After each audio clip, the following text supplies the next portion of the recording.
waaw maa ngi leen di fay di leen gërëm encore di leen remercier ci tout le temps micro bi ngeen ñuy tàndre di féliciter peuple sénégalais bi yëpp di féliciter équipe bi parce que balaa ñuy wax sax ci Bénin dañuy wax tuuti ci match bi ñu jàngatoon contre Ouganda te yaakaar naa ak 80% li ñu ci jàngatoon yëpp mooy li nga xamante ne moom moo ci fait de jeu yi loolu moo ci am. voilà tey jii nag ñu ngi ci kontaan bu baax a baax parce que yàlla def na jàmm que ni dem nañu quart de finale kon nag ñu ngi góorgóorlu ndànk-ndànk ñu ngi avancé di ñaan yàlla rek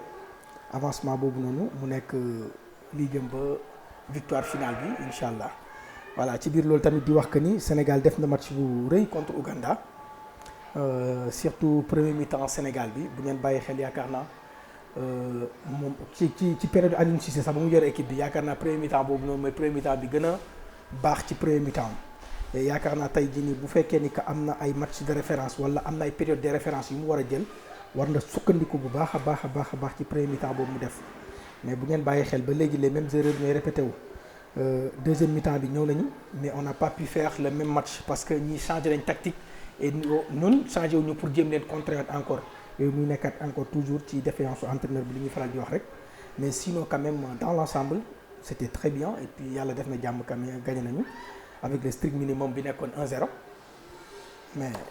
yaakaar naa bu continuer nii bu jëlee ba en fait bu concentré et di référence ci match premier mi-temps contre Ouganda rek mën na dem fu sori. match bi am ay temps fort mais ci Sénégal mënoon na tuer match bi lu ëpp li nga xam ne moom la doon Ouganda. waaw xam nga Sénégal bu ngeen bàyyi xel mooy li ma leen daan wax xam nga nit ñi bu ñuy wax nit ñi mental yooyu yëpp ci mental jour la bokk équipe boo ko mënee da ngay teel a rey match bi nga noppal sa bopp noppal say supporters mais Sénégal bu ngeen bàyyi xel nekkul équipe buy tuer match Sénégal équipe boo xamante ne day ci pression rek lay demee quoi et donc loolu dafa finalement dafa dem ba nga xamante ne dafa mujj nekk suñu nature ñun parce que contre Ouganda amoon nañ ko fa bu demoon tamit ba ci penalty Sadio Mané bi nga xamante ne waroon nañ rey match bi encore une fois dama ciy dellu si waat encore Sadio Mané na am fulla ci li muy def bu ngeen bàyyi xel Sadio Mané 4 penalty yu mu tiré 3 penalty yu mu raté yëpp xool leen geste yu muy def te benn bu mu dugal ngeen xool même benn boobu waxoon naa leen que ni ça restait à voir bu fekkoon ni que Sénégal mu ngi nekkoon 0-0 dina ko dugal et donc mën na nekk nag suñu leader technique mais n'est pas dit que tu es un bon joueur que tu dois être un spécialiste pour dóor ay penalty et je pense que nag il a compris lui-même il a fait une déclaration pour dire que pour l'instant il va arrêter mais na am fulla ci li muy def encore une fois parce que occasion yooyu noonu yu mel nii parce que tey jii nii bu ko dugaloon yaakaar naa ñu ngi wax ay 3 buts day nekk ci 4 buts et donc encore une fois ñu ngi koy ñaax ci côté boobu noonu ñu agressif ci bal bi daal loolu la ñuy am. moom yan geste la def waaw manque de concentration da ngay sentir que ni nekkul joueur bu lucide ci li muy waaj a def parce que day jéem a nekk di jéem a reetaan di grimacer ay yooyu noonu di éjecter mel ni kuy éjecter benn pression et moom capacité mu war na dépasser foofu noonu te bu ngeen bàyyi xel ngeen xooli vidéo yi yëpp ci 3 penalty yu ñu jot rek c'est les mêmes faits mêmes gestes yu muy def et ça du joueur bu am mental acier daal. mais sànq ñu wax léegi ci entraîneur bi essayé na sunu attaquant muy Mbaye Niang 3 matchs 4 matchs mais ba léegi gisagul li nga xam ne mooy bii est-ce que tey n'est pas temps même bu ñu ko dugalee 30 dernières minutes wala 40 dernières minutes ñu dugal au moins jéem a essayé beneen attaquant. waaw xam nga entraîneur bi comme moom mooy nekk ak joueurs yi moom mooy joxe confiance situation Mbaye Niang nag du guleet ci attaquant parce que bu ngeen bàyyi xel ay ñoom Guivarch ñëwoon nañ fi ñoom Trezeguet Henry yëpp jaaroon nañ fi demoon ci compétition yi mag yoo xamante ne ñoom ñoo daan nekk tout le temps titulaire yoo xamante ne du ñu dugal loolu du guleet mais nag man je trouve très normal bu demee tamit ba mu demee ci situation yi ni mel mën na relancer beneen attaquant mais bu koy relancer da koy jox temps de jeu parce que man je me dis que dugal yi muy dugal Mbaye Diagne yooyu daal en quelque sorte tu mets le jeu en mal ak ay supporters wala ak population bi quoi. voilà ay 10 minutes 6 minutes 6 minutes parce que 4e 5e minute 86e minute ak temps additionnel bi maximum 10 minutes donc loolu nekkul daal pour jàppale jour boobu noonu quoi boo koy def da nga koy def très tôt nga xamante ne dina dem nekk ak jour yi daal. dina am temps de jeu bi quoi pour mën a nekk dans le bain quoi. boo xoolee yeneen équipe bi c'est vrai que ku ci nekk yaa ngi def ndànk-ndànk di gagné mais dafa am ñoom des surprises comme ci mel ni Madagascar tey boo dee xool foofu la noo ko tax. waaw xam nga chaque compétition comme li ngeen di wax day am révélation waxoon naa ko ci ñu émission yi njëkk ya Madagascar bokkoon na ci révélation yi ay Ouganda yi génnoon yëpp bokkoon nañ ci révélation yi mais Madagascar tey jii mu ngi nii ba mu tàmbalee ba léegi amagul benn défaite mu ngi continuer di dem rek te équipe bu doy waar la. Sénégal sax mën na ko amaat encore en cours de route malgré que ñoom ñoo bokkoon pour la qualification d'ailleurs sax suñu dernier match bi Thiès yaakaar naa ñu nag moom la woon Madagascar am na gis nga compétition nag ñi lay demee favori musu ko jël compétition yi nii favori musu ko jël et donc équipe yi nga xamante ne ay outsiders la ñuy génnee yooyu noonu nag pratiquement ñu ngi faral di jël compétition yi ni mel à part loolu tamit am na jàngat bi ñu ci jàngat mooy ne que équipe yi defoon presque carton plein yëpp ñibbi nañ mel ni Algérie moo fa desoon Maroc dem na. pays organisateur bi dem na kii bi tamit Cameroun dem na et donc loolu rek dafay montrer que ni football dëkkatul fenn day wone que ni gis nga li ngay jaay yëpp ñeneen tamit am nañ ko tey bu fekkee daw ci biir terrain ñëpp mën nañ ko bu fekkee ni que football la ñëpp mën nañ ko tey tamit day wone que ni tamit CAN bi dafa am niveau voilà parce que bu ngeen bàyyee xel ci histoire CAN ñun ñu jot a seetaan yëpp ak yu ñu fekkee mosul am CAN bu amee niveau nii match boo mënti seetaan da ngay jàpp ne match bi moo dàq beneen match bi. et donc di woon nit ñi que rek football moo dëkkatul fenn amul ñii ñoo ko moom amul ñii ñoo ko moom la preuve gis nañ tey ay Madagascar fu ñu dem ak ñoom Congo gis nañu ay Ouganda sax voilà ay yooyu noonu ak ñeneen ñoo xamante ne surprise tamit jeexagul am na ay Guinée kii nu mu tudd Mali bii di ñëw Mali boobu tamit nañ ko bàyyi xel bu baax a baax voilà. foofu la ñëw tey ki nga xamante ni xëy na ñoo nekkoon ñaari favori ci leen bokk mooy ki nga xamante ni moom moo organisé CAN muy Égypte ak ki nga xamante ni mooy Maroc.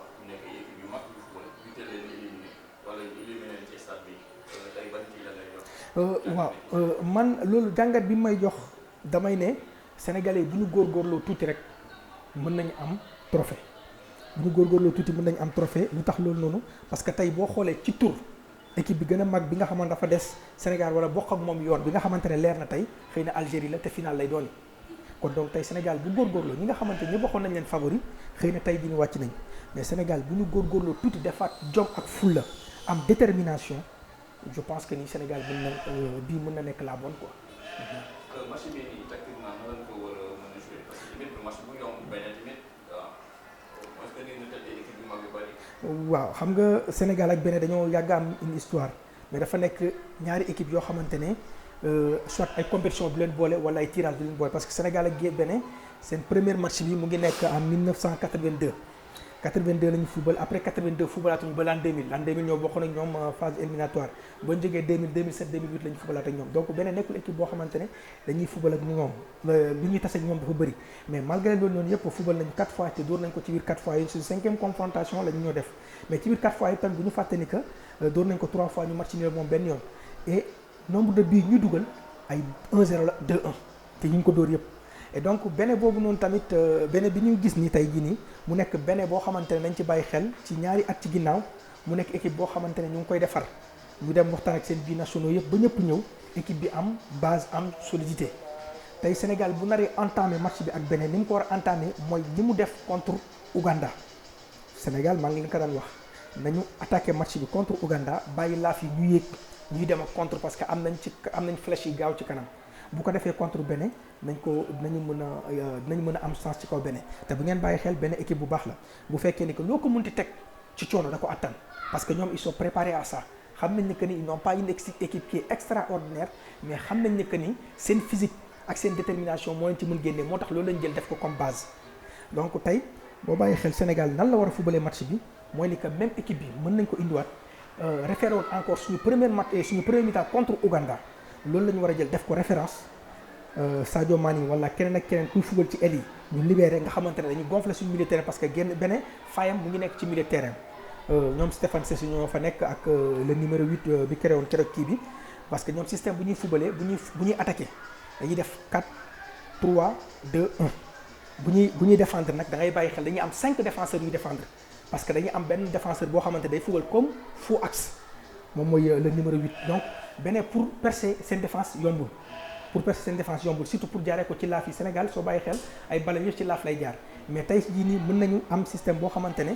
ñun suñu explosivité ci biir lañ koy jëlee donc dañuy développé wu ci biir mu exploser nga xamante ne dans ce cas mën nañ am 2 milieux de terrain yu war a fekk ñaari attaquants yi ci kaw nga xam ne mën nañ am 4 éléments ci kaw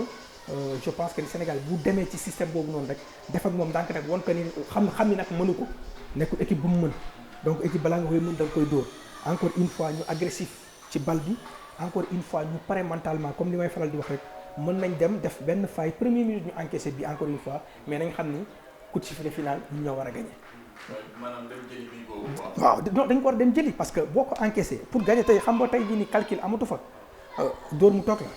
kon tey jii ni ñun mën nañ def rek par malchance ñu def benn erreur parce que football la te gis ngeen beneen nu muy footballé beneen ci coup de pied arrêté tamit rek la ko yaakaar. te am nañ tamit ñaari attaquant yoo xam mooy Mounier ak Poté yoo xamante ne physiquement dañuy sonal défenseur ñoom Kalidou Koulibaly nañ am match parce que ay attaquant yu près physiquement lañ dafa mel ni comme le Malien ki nekk Porto même style de jeu la et donc nañu bàyyi xel bu baax a baax ci ñaar ñooñu parce que kii dañ ko suspendre day ñëw match bi nii et donc day nekkat en forme sénégalais nañ bàyyi xel loolu ci baax a baax même bu ñu mënee nañu xam ne coup de sifflet final yi ñoo war a gagner pour gagner nag il faut marquer des buts kon nañ dugal bii yooyu noonu pour dellu. ñu jël kaw Kalidou Cissokho. waaw Kalidou Koulibaly xamante ni jour bu mag la. ñëpp xam nañ ko mais fan yii dañuy gis muy nekk di tonton rek journaliste yi wala sur les réseaux sociaux wala ci presse rek yooyu noonu est-ce que du nekk loo xam ne daf koy déconcentré. wax boo xamante ni gars yi wax nañ ko muy tonton. waaw loolu c'est pas bon parce que man même je ne m'attendais pas à ça mais à par la suite il s'est excusé et puis mu nekk voilà galanterie bu mag voilà mu nekk responsable. voilà man tey jii nii jour bu ma neex la parce que damay faral di ko wax sax sama biir waxtaan ne leen dafa mel ni moom moo juddoo Caaroy parce que boo xoolee ni muy def ba mu intégré équipe nationale ba léegi amul benn match boo xam ne da ngay taxaw nga ne Koulibaly tey ça va pas chaque jour rek il se donne à fond et donc ñun on a besoin joueurs yi mel noonu ay hommes yi mel noonu dañ soxla suñu biir équipe daal. VAR bi day ñëw ci nga xam ne moom mooy à partir de la quart de finale loolu lan la mën a def ci équipe bi carrément. voilà VAR bi day ñëw à partir de la quart de finale te VAR nag bu ñëwee. dina nekk avantage ñu bëri dina am ñoo xamante ne nag ça en fait du jouer à leur faveur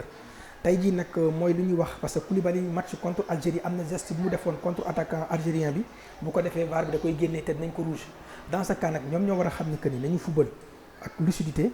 ñu xam ni VAR bi ñëw na tey lépp lu échappé woon arbitre ci premier tour yëpp day jeex parce que lépp VAR bi da koy indiwaat lu jar a sanctionné yëpp mooy penalty yi di rëcc wala carton yi di rëcc yëpp dañ koy indiwaat encore une fois ñoom nañu prêt mentalement préparé wu psychologiquement xam ni nekkul équipe boo xamante ne nooy neex la dañ koy déedéet nañu ñëw préparé wu football gagné ñu dem buñ ñu mënee sax nañu xam ne ñun coup de sifflet final ñun ñoo war a gagné.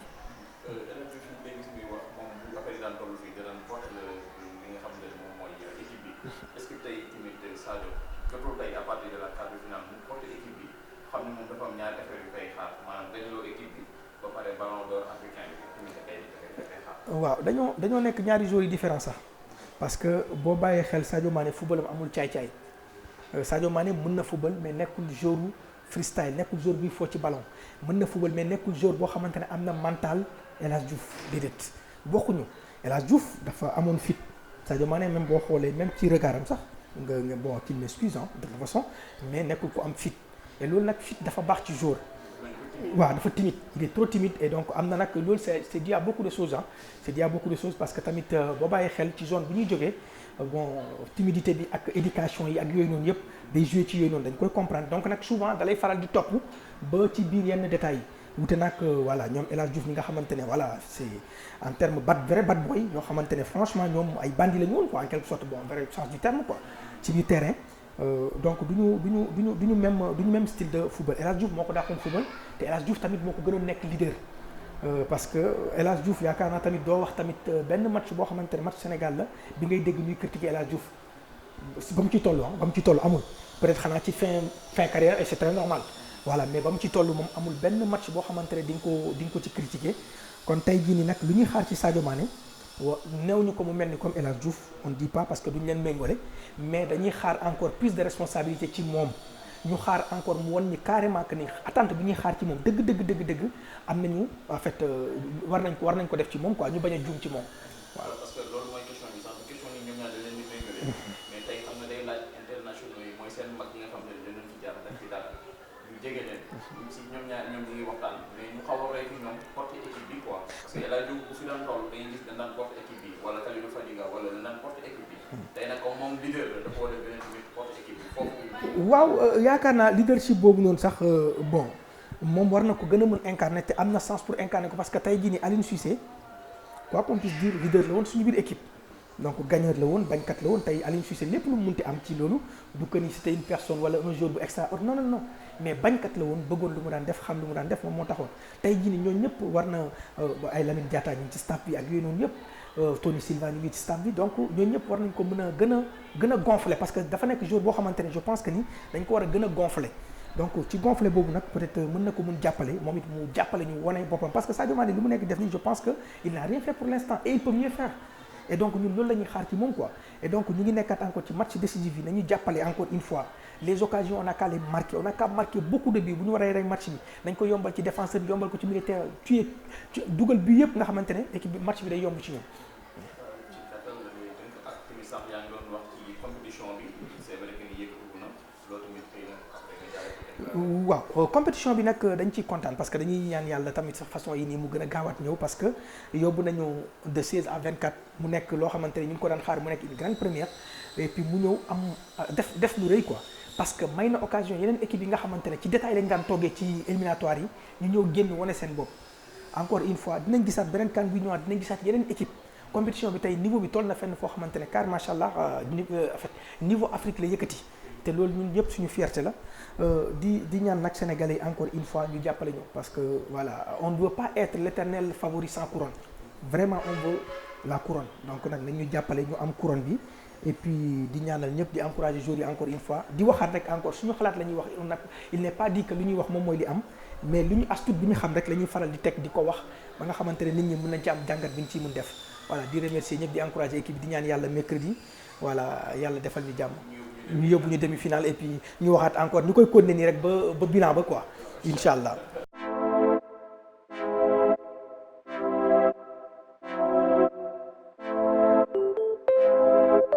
One.